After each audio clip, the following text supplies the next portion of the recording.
Nous, ce qu'on voulait, c'était raconter une histoire complète avec des personnages qui évoluent entre le début, le milieu et la fin. Mais nous, notre objectif, c'était de nous inclure sur des effets spéciaux invisible. Je pense que c'est un sentiment que beaucoup de gens peuvent ressentir. Dans cette normalité qu'on vit tous les jours, notre quotidien, finalement on se retrouve à être isolé. On est parti sur un style inspiré 2D, 3D. C'est quelque chose qui a vachement le vent en poupe en ce moment. J'ai regardé National Geographic, j'avoue que le concept est venu de là. On devait apporter un script en 4e année et en fait je me suis dit que c'était plus sympa d'importer un concept sur lequel toute une équipe pouvait réécrire. Et du coup je suis venue avec un concept juste assez simple d'un oiseau avec de la nature. J'ai vu un documentaire sur les feux de pétrole au Koweït. L'idée ça a toujours été d'avoir un côté documentaire, mais aussi fiction, raconter une histoire qui puisse émouvoir, qui puisse faire ressentir des émotions, fédérer exactement. L'idée, c'était de parler des livreurs qu'on voit partout à vélo, de parler de ça, mais de façon légère et drôle. We were so fluent with our team, we were so merged together that everything went like butter on a knife, basically, I could say. Lumi, c'est né d'un rêve que j'ai fait à la base,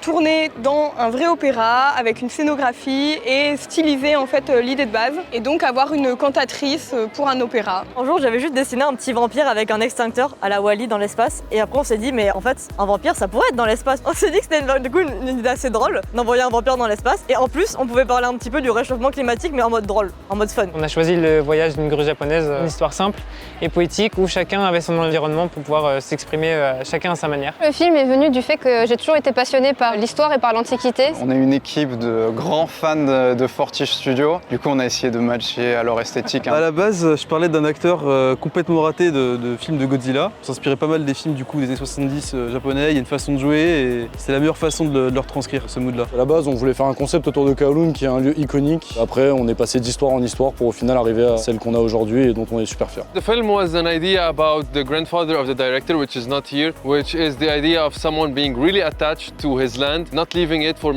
no matter what. Ce sont vraiment un mix d'anecdotes qui nous sont arrivées à plusieurs membres de l'équipe. C'était plutôt cathartique, c'était drôle de faire ça ensemble. On nous a laissé beaucoup de liberté, beaucoup de créativité, mais c'était aussi beaucoup de challenges. Une des raisons pour lesquelles on est venu à Artefix, en fait, c'est de pouvoir faire un film comme ça. On a appris à se connaître, on a pu développer nos compétences chacun et s'entraider. Les profs nous ont énormément suivis et sans eux, tout cela n'aurait pas été possible. Après ces 5 ans, même là on va passer l'été à s'amuser puis garder contact et c'est sûr que ça va rester au-delà de ça, vraiment.